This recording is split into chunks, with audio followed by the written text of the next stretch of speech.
Hi everyone, welcome. In this video, I am going to show you how to search an element in a list. So for example, I have taken a list which contains some of the elements, and I am also taking one searchable element, and if this element value is present in my list, my program should say element found, or if this element is not found in this list, and it should say element not found.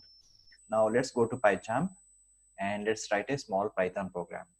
Go to new and let's create a Python file, and here I will name it as check element exist in list.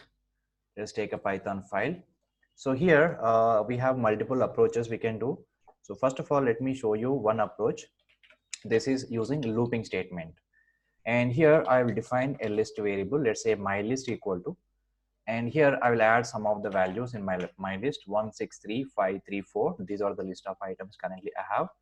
Now I'm going to declare a variable called searchable element. Let us say I have 4 element equal to 4. So I want to search whether the 4 is present in my list or not. And for that, after that, let me write a loop statement for let's take a variable called I, for I in my list. So for I in my list, what it will do is basically it will I in my list. So from my list, it will get the one value into I, and then here I'll check if I value which is equal to our element, then here I'll say print element found. I'll say element found, right? So here I'm getting the each and every value from this list into I. Now immediately I'm comparing the I value with our expected element. If both are equal, immediately I say element found. And after that, as soon as we found some element, I'll create one more variable called flag equal to, let's say 0, and I'll make the flag value is equal to 1. So as soon as I found element here, then I can say display element found, the message will be displayed. Then I make flag value equal to 1. So again, if it is not matching, again it will go and get the another element and again compare it, or again it is not matching, again go and get the another element, again matching. So this loop and condition will be repeated multiple times till it search for that particular element. Suppose I don't have any element on this list, I don't have element present, so this if condition never becomes true. So as soon as it becomes true, the element is found, then we need to exit from the looping statement. After making flag equal to 1, I'll just use a break command here, and this will completely exit from the if condition as well as looping statement. After coming out from this for loop, here again I will verify one more condition, and as soon as I found this value here, I'm making flag value equal to 1, right?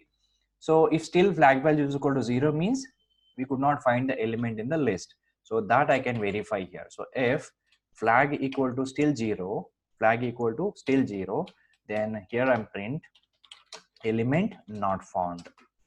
Simply say element not found. So this is a output. So why we have to use a flag here? Because as soon as we found value, right, so we have to print element found.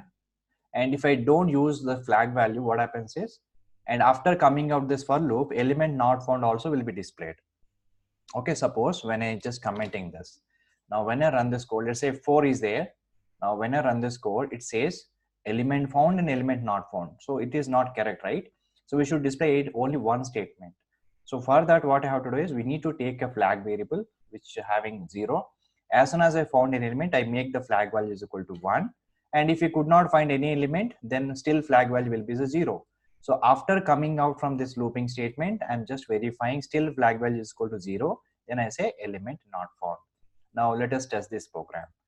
I say element is equal to 4. So 4 is present in my list. So it should display element found. So it say element found. Let us say I have 100 here. Now 100 is not part of this list. So it should say element not found. So we will get the element not found. Okay. So by using looping statement, we can also search an element which is exist in the list or not. This is one approach using looping statement. So there is another approach where we can use in operator. We can directly use in operator. So that is another approach.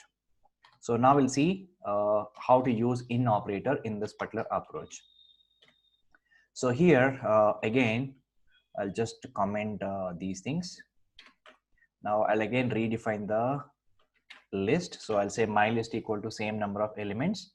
Now here directly I'll write one if condition. Let's say if, and whatever element also I need to define. So what element you want to verify or what element you want to search for. Let's say 5. So if this element in my list. So what is in operator here is basically the in operator will check if this element is present inside the list or not. If this element is present inside the list, that is this condition becomes true. Now immediately here I can just print element found. All right, so this is straightforward. So in operator will verify this element value is present inside the list or not. If element value is not present in the list, this condition become false. Then we will execute else block. So else, here I'll say print element not found. Element not found. That's it. This is straightforward. So let's execute this now. So I say element equal to 5. So I'm expecting element found message. Now when I run this code, it say element found. Suppose let's say I have a 200 which is not present in my list. So it should say element not found. Okay. So these are the two approaches we can use to find a specific element is present or exist in this list or not. Okay. So that's all for this video, guys. Thanks for watching.